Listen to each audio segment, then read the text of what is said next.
Totoo kaya ang balita na humihina na sa ratings at viewership ang serye ni Coco Martin na FPJ's Batang Quiapo?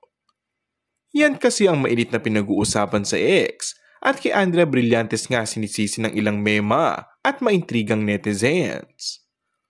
Mukhang hindi nga raw nakatulong si Andrea para mas mapataas ang numbers ng Kapamilya Primetime Action Series. Imbes na tumaas ang ratings ay mas bumaba pa nga raw. Siyempre, hindi papalagpasin ng fans ang aktres ng bintang na ito at nagdinega sa idol nila. Marami din na nagsasabi na gawa-gawa lang ang chikang ito ng mga gustong pabagsakin si Andrea. May nagkomento ring netizens na ganoon naman daw talaga ang mga serye ni Coco.